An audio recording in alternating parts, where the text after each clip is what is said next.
ایک گھڑ سوار نے دیکھا کہ زمین پر سوئے ہوئے ایک شخص کے منہ میں سانپ داخل ہو رہا ہے۔ اس نے جلدی کی کہ اسے بچا لے، مگر سانپ داخل ہو گیا۔ اس نے کوڑا مار کے اس سوتے ہوئے کو جگا دیا، اسے اور کوڑے مارے اور میدان میں بھگانا شروع کر دیا جہاں اسے گلے سڑے سیب نظر آئے۔ اس سوار نے اسے حکم دیا کہ سارے کے سارے سیب کھا لے۔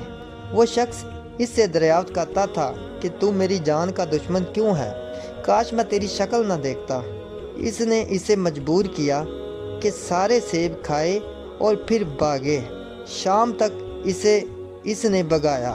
وہ روتا، آہذری کرتا، اسے بد دعائیں دیتا بھاگتا رہا۔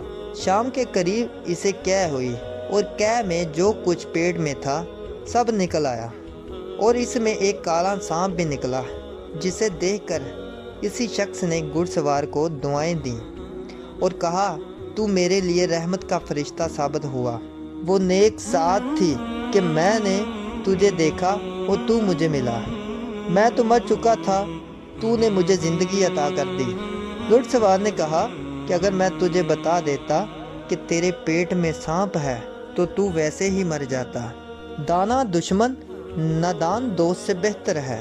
عقل مند شخص نے بظاہر اسے تکلیف پہنچائی، مگر در حقیقت اس کو مصیبت سے بچا لیا اور راز زبان پر نہ لایا، جب کہ وہ اس کی طرف سے تان تشیہ سن رہا تھا۔